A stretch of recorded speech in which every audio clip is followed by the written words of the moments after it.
Hello students, welcome to Kaushal IAS, welcome to our daily current affair programme beyond headlines. तो पिछले 2-3 दिन से मेरा थोड़ा तबीयत ठीक नहीं था, इसलिए मैं वीडियोस बना नहीं पा रहा था। बट मैं आज आपके लिए जो पिछले 2-3 दिन का और आज का जो इम्पोर्टेंट करंट अफेयर टॉपिक्स है वो आपके लिए लाया हूँ। तो आज मैं टोटल 7 टॉपिक्स जो आपके लिए लेके आया हूँ फ्रॉम वेरियस न्यूज़पेपर, जैसा मैं हमेशा लाता हूँ, the Hindu, the times of India and the Indian express.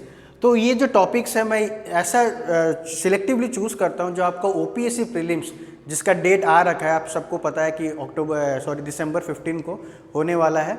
ठीक है, उसमें आपको ये सब टॉपिक्स बहुत हेल्प करने वाला है।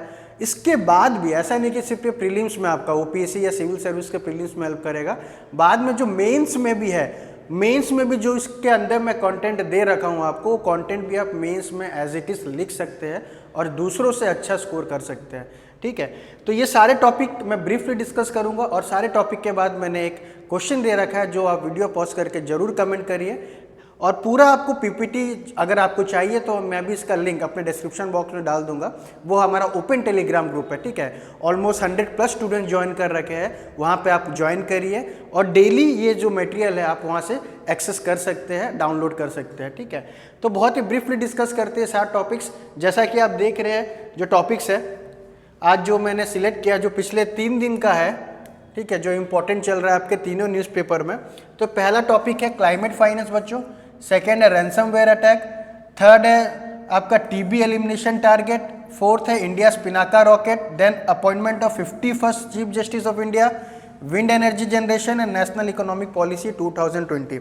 ठीक है, आइए ब्रीफली डिस्कस करते हैं ये सब टॉपिक को और इसके बाद क्वेश्चंस मैं आपके लिए छोड़ रखा हूँ। ठीक है, तो क्लाइमेट फाइनेंस, तो बच्चों जैसा कि आज 11 नवंबर है और आज से एक इम्पॉर्टेंट मीटिंग स्टार्ट होने वाला है, that is conference of party. ठीक है, COP, ठीक है, COP 29 आज से स्टार्ट होने वाला है, कॉन्फ्रेंस ऑफ पार्टी, COP 29। तो ये जो हर साल ये होता है conference of party under the aegis of United Nation foundation, United Nation fund for climate and climatic change. ठीक है, UNFCCC बोलते हैं हम लोग इसको।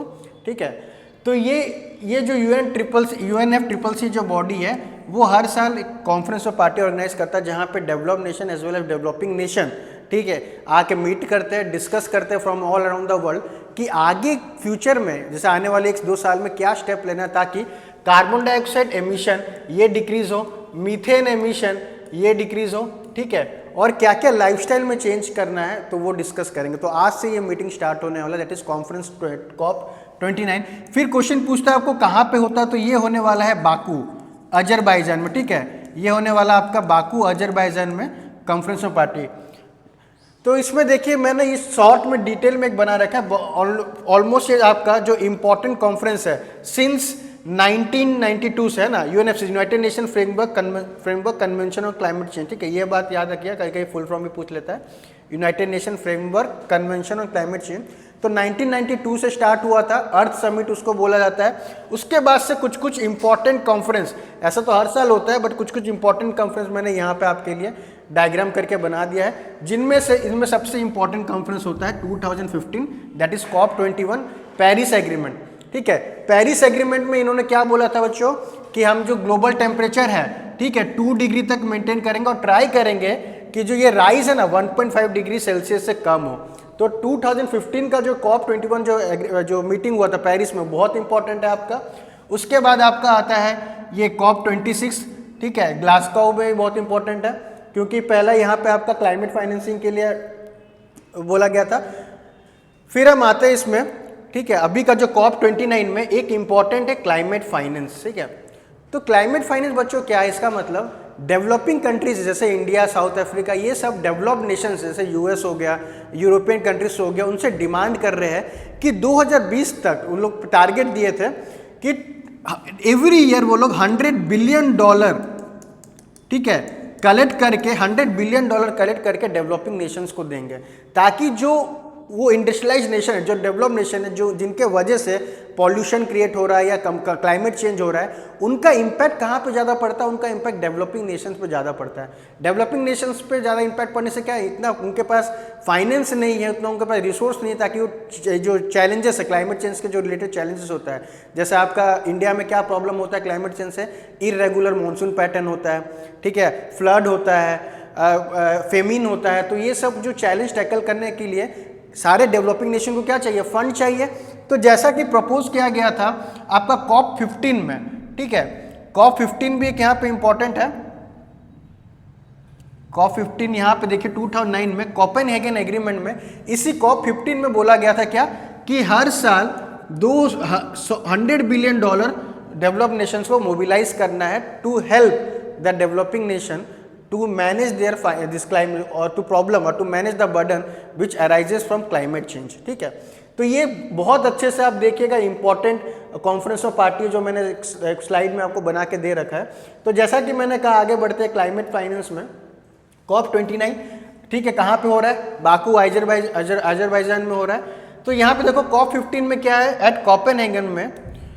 तो इसलिए कॉप 15 आपके लिए इंपॉर्टेंट हो जाता है। ये भी कॉन्फ्रेंस ऑफ पार्टी मीटिंग है जो कि कोपेनहेगन में हुआ था। वहां पे क्या बोला था, सारे डेवलप नेशन को to mobilise 100 billion per year by 2020 to meet the needs of the developing countries, ठीक है। However there was never clarity in how climate finance would be defined. खाली वो लोग बोल देते हैं कि $100 बिलियन लोग मोबिलाइज करेंगे, but climate finance actually define, उसका डेफिनेशन किसी को समझ नहीं आ रहा था कि वो लोग डायरेक्ट अकाउंट मतलब $100 बिलियन कलेक्ट करके देंगे, या फिर ऑलरेडी अगर वो कुछ ग्रीन इन्वेस्टमेंट प्रोजेक्ट में पैसा लगाते हैं डेवलप नेशन, ठीक है। अगर डेवलपिंग नेशन क्या करते हैं, विंड एनर्जी सिस्टम इंस्टॉल करते हैं, या सोलर एनर्जी या सोलर आपका जो सोलर फोटोवोल्टाइक, इस पे अगर इन्वेस्ट करते हैं, सोलर पावर प्लांट, ठीक है, सोलर पावर प्लांट, अगर ये सब पे अगर इन्वेस्ट करते हैं तो क्या उसको ये $100 बिलियन के अंदर रखा जाएगा? तो यही कंफ्यूजन है, समझे बच्चों? क्या कंफ्यूजन है कि $100 बिलियन डायरेक्ट हम डेवलपिंग नेशंस को देंगे, या फिर जो डेवलप नेशन है अपने कंट्री के अंतर्गत वो लोग विंड एनर्जी या विंड मिल इंस्टॉल करते हैं या सोलर पावर प्लांट इंस्टॉल करते हैं, तो क्या उसको भी कंसिडर किया जाएगा $100 बिलियन में? तो यही क्वेश्चन इस कॉप 29 में सुलझाया जाएगा, सॉल्व किया जाएगा, डिफाइन किया जाएगा कि क्लाइमेट फाइनेंस क्या होगा, ठीक है। तो कॉप 15 इंपॉर्टेंट है फॉर कॉप 29, इसको आप पढ़ेंगे। आगे बढ़ते एक मैंने क्वेश्चन दे रखा है, ठीक है, इसको आप सॉल्व करेंगे, कमेंट करिए वीडियो बॉक्स में। तो ये टॉपिक से आपको क्या याद रखना है, सारे इंपॉर्टेंट जो कॉप मीटिंग हो रखा है एंड करेंटली जो हो रहा है कॉप 29 जो बाकू में, उसमें क्या ये लोग डिस्कस करने वाले हैं, ठीक है। नेक्स्ट टॉपिक पे आता है रैंसमवेयर अटैक। ये भी बहुत इंपॉर्टेंट है, हर साल कुछ ना कुछ इस टाइप से मिल ही जाता है हमें इंपॉर्टेंट। तो रैंसमवेयर बच्चों क्या है ना, ये मालवेयर, जैसे यहाँ पे देखो फोटो में क्या है, कंप्यूटर स्क्रीन है जो लॉक हो गया है। रैंसमवेयर एक मालवेयर है, एक वायरस टाइप है, जो कि आपका जो कंप्यूटर का जो डेटा है ना, आपको एक्सेस जो कंप्यूटर जैसे एक्सेस करते हैं आप उसको ब्लॉक कर देता है, आपको एक्सेस करने नहीं देगा, कुछ एक रैंसमवेयर डिमांड करेगा, ठीक है, रैंसम डिमांड करेगा। जो रैंसम मतलब होता है आपसे वो जो ये मनी या फिर जो होता है जो घूस बोलते हैं ना, ब्राइब, यहाँ से पैसा दो, रैंसम। तो जब तक आप उसको रैंसम नहीं देंगे, कुछ पैसा नहीं देंगे, तब तक आप अपना कंप्यूटर का जो भी फाइल्स है वो एक्सेस नहीं कर पाएंगे। तो कंप्यूटर जैसे यहाँ पे ताला लग जाएगा आपका। तो रिसेंटली देखा गया है कि रैंसमवेयर अटैक है ना ग्लोबली बढ़ते जा रहा है। जैसे इंडिया में अभी रिसेंटली हुआ था आपका पावर प्लांट में, न्यूक्लियर पावर प्लांट में रैंसम अटैक हो गया था। बहुत सारे बैंक्स में रैंसमवेयर अटैक होता है, ठीक है। गवर्नमेंट का क्रिटिकल जैसे एम्स, रिसेंटली एक एम्स में हुआ था, एम्स दिल्ली में। तो ये सब जो है, एम्स हो गया, जो हेल्थ केयर हो गया, पावर सेक्टर हो गया, वो सब क्रिटिकल सेक्टर है। अगर इसमें अगर रैंसमवेयर अटैक होता है ना तो गवर्नमेंट को बहुत लॉस होता है, प्लस जो पब्लिक सर्विस डिलीवरी में बहुत हिंड्रेंस आता है। जिस तरह से एम्स में जो अटैक हुआ था, तो मतलब एम्स जो ऑपरेशनलाइज में कितना उनको प्रॉब्लम हुआ था, एक दिन तक हॉस्पिटल ही बंद हो गया था, क्योंकि उनको डेटा है वो लोग खोल ही नहीं पा रहे, लॉग इन ही नहीं कर पा रहे अपने क्रेडेंशियल को यूज करके, ठीक है। जो बड़े बड़े हाईटेक मशीन्स होते हैं जो ऑपरेट होते हैं थ्रू कंप्यूटर, तो वो भी वो लोग एक्सेस नहीं कर पा रहे, क्योंकि उनका जो नेटवर्क है पूरा वो लोग हैक कर लिए थे। तो जब तक वो लोग पैसा नहीं देंगे, रैंसम नहीं देंगे, तो कंप्यूटर खुलेगा नहीं, वो लोग एक्सेस कर नहीं पाएंगे, ठीक है। तो इसमें क्वेश्चन जैसे किस टाइप से आता है, कुछ मैंने रैंसमवेयर टाइप का दे दिया है, ठीक है, ये आप याद रखिएगा, एक क्रिप्टो लॉकर बोल के है। वानाक्राई रैंसमवेयर बहुत इंपॉर्टेंट है, ठीक है, वानाक्राई बहुत चला था, इस पे यूपीएससी क्वेश्चन भी पूछ रखा है वानाक्राई रैंसमवेयर पे, ठीक है, 2017 में था। That attack 2 lakh computer in 150 countries, ठीक है, ग्लोबल अटैक था ये वानाक्राई रैंसमवेयर।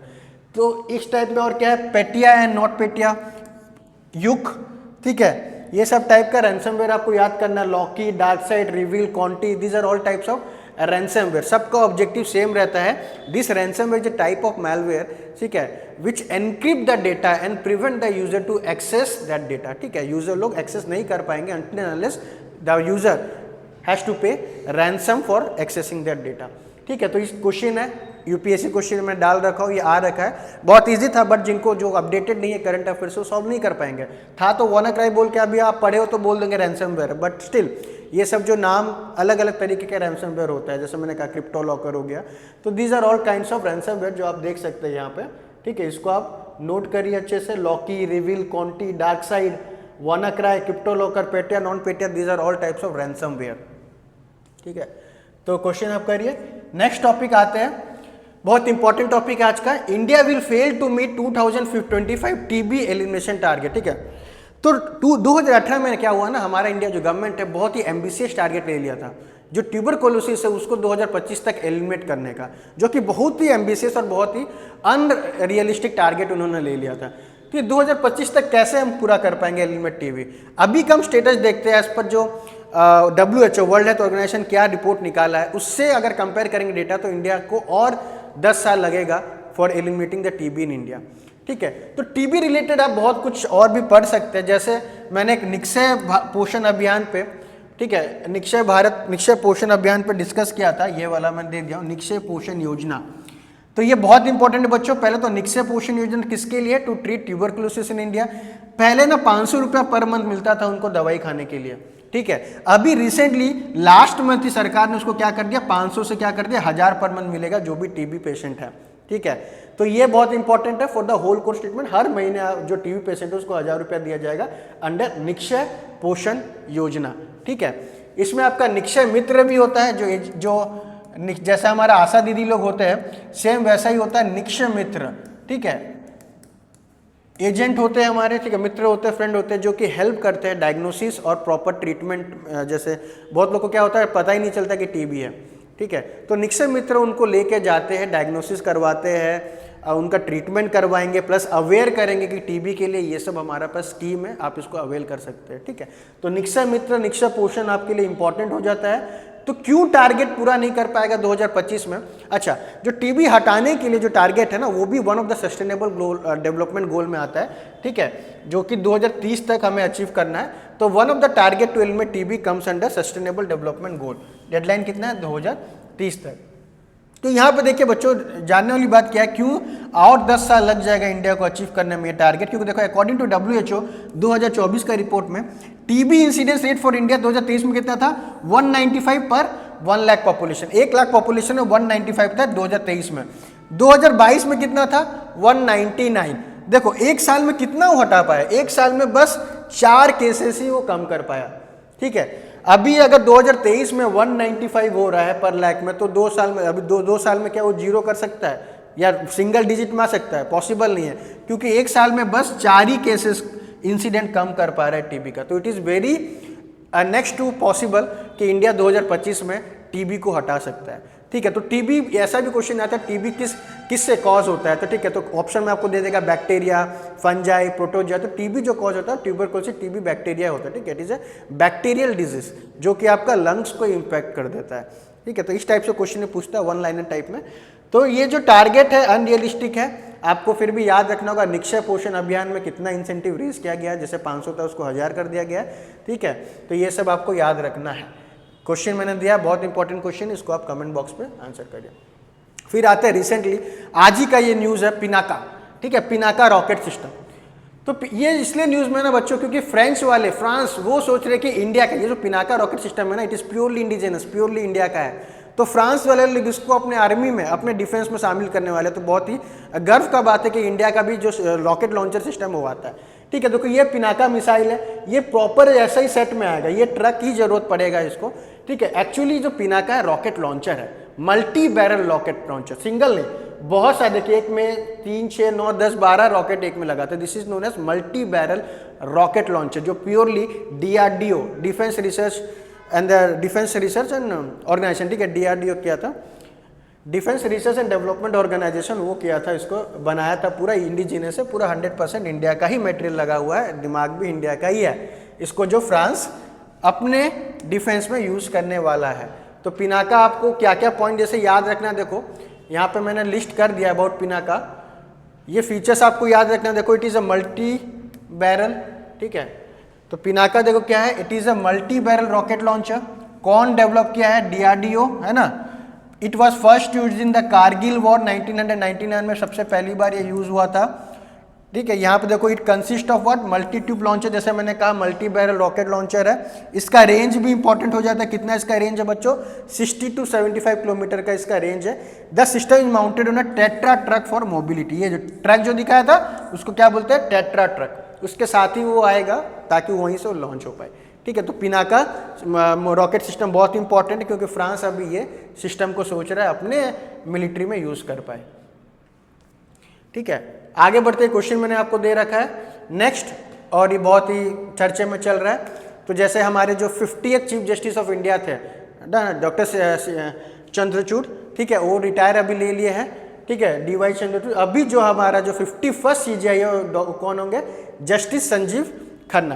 तो जस्टिस संजीव खन्ना वो हमारे अभी next chief justice of India बन चुके हैं, ऑलरेडी अपॉइंट कर रखा है। तो इनका आपको क्या रखना है, अपॉइंटमेंट प्रोसेस बहुत इंपॉर्टेंट हो जाता है। ये नहीं कि आपसे नाम पूछेगा कि कौन 51st CJI है, पूछेगा, बहुत लोअर एग्जाम में पूछ सकता है कि who is the current chief justice of India, but as per OPSC एंड UPSC में आपको अपॉइंटमेंट प्रोसेस पूछेगा, कौन अपॉइंट किया, क्या सिस्टम है अपॉइंटमेंट का। तो जो इनको अपॉइंट करते हैं, जो अथॉरिटी होता है प्रेसिडेंट ऑफ इंडिया अपॉइंट करते हैं चीफ जस्टिस ऑफ इंडिया को, और जो प्रोसेस होता है उसको बोलते हैं हम कोलिजियन सिस्टम। तो कोलिजियन सिस्टम बहुत इंपॉर्टेंट है, मैंने और एक वीडियो में डिस्कस कर रखा है डिटेल में। तो कोलिजियन सिस्टम क्या होता है, पहले आप याद रखोगे, India is the only country to follow this कोलिजियन system, और कोई भी नेशन वर्ल्ड में कोलिजियम सिस्टम फॉलो नहीं करता। कोलिजियम सिस्टम होता क्या है, it is the system where जजेस अपॉइंट जजेस, ठीक है, एक जज दूसरे जज को अपॉइंट करता है। बाकी सब नेशन में क्या होता है, कमिटी बैठता है, गवर्नमेंट इन्वॉल्व रहता है, बट इंडिया में एक जज ही दूसरे जज को अपॉइंट करके जाएगा, ठीक है। जैसे डॉक्टर जो CJI जो चंद्रचूड़ है, उन्होंने ही ये रेकमेंड किया था गवर्नमेंट को कि संजीव खन्ना हमारे नेक्स्ट CJI बने, ठीक है। तो ये जो सिस्टम होता है उसको बोलते हैं कोलिजियम सिस्टम। इंडिया एकमात्र नेशन है वर्ल्ड में जो कि अपॉइंट करता है, कोलिजियम सिस्टम फॉलो करता है, ठीक है। तो collegium system is a system for the appointment of what and the transfer, ये जो सिस्टम है ना कि सिर्फ अपॉइंट होते हैं, it is a system for the appointment and transfer of जजेस in the Supreme Court and the High Court. तो हायर जुडिशियरी में ये कोलिजियम सिस्टम फॉलो होता है बच्चों, सुप्रीम कोर्ट और हाई कोर्ट में ही फॉलो होता है, और कहीं फॉलो नहीं होगा। जैसे लोअर कोर्ट में नहीं फॉलो होगा, सब ऑर्डिनेट कोर्ट में या डिस्ट्रिक्ट कोर्ट में फॉलो नहीं होगा। कोलिजियम सिस्टम सिर्फ और सिर्फ सुप्रीम कोर्ट और हाई कोर्ट में ही फॉलो होगा, ठीक है। Under this system the chief justice along with, collegium system में कितने लोग होते हैं, chief justice with 4 senior most Supreme Court जजेस, ठीक है, they recommend appointment and transfer of जज। तो जब भी आपको सुप्रीम कोर्ट का जज को अपॉइंट करना होता है तो CJI के साथ साथ कितना चाहिए, 4 सीनियर मोस्ट जजेस चाहिए। एंड अगर हाई कोर्ट का जजेस को अगर अपॉइंट करना है तो CJI के साथ +2 सीनियर मोस्ट जजेस ऑफ सुप्रीम कोर्ट चाहिए, ठीक है। सुप्रीम कोर्ट के लिए 4 सीनियर मोस्ट जजेस चाहिए along with CJI, high court के लिए क्या चाहिए, 2 सीनियर मोस्ट जजेस अलॉन्ग विद CJI, ठीक है। तो ये कोलिजियम सिस्टम है, बहुत इंपॉर्टेंट है, इसको आप देखोगे। ये न्यूज़, ये क्वेश्चन बहुत इंपॉर्टेंट है। इसमें देखो क्या है बच्चों, हमेशा पूछता है 99 कॉन्स्टिट्यूशनल अमेंडमेंट एक्ट पे, ठीक है। 99 कॉन्स्टिट्यूशनल अमेंडमेंट एक्ट बहुत इंपॉर्टेंट है, नेशनल जुडिशियल अपॉइंटमेंट कमेटी, जिसको सुप्रीम कोर्ट ने खारिज कर दिया था, नन एंड वॉइड कर दिया था। तो 99 कॉन्स्टिट्यूशनल अमेंडमेंट एक्ट फिर से इंपॉर्टेंट हो जाएगा आपका, ठीक है। 2015 में ये आया था, जिसको सुप्रीम कोर्ट ने खारिज कर दिया, because of what, because of DPSC principle, that is article 50। Article 50 क्या बोलता है बच्चों, there must be separation between judiciary and executive. तो इसी वजह से सुप्रीम कोर्ट ने जो NJAC एक्ट है उसको नल कर दिया, क्योंकि NJAC एक्ट में क्या होता था, गवर्नमेंट भी एक कमिटी रहेगा जिसमें गवर्नमेंट भी मेंबर रहेगा जो कि जजेस को अपॉइंट करेंगे, या कौन जजेस बनेगा उसको रेकमेंड किया जाएगा।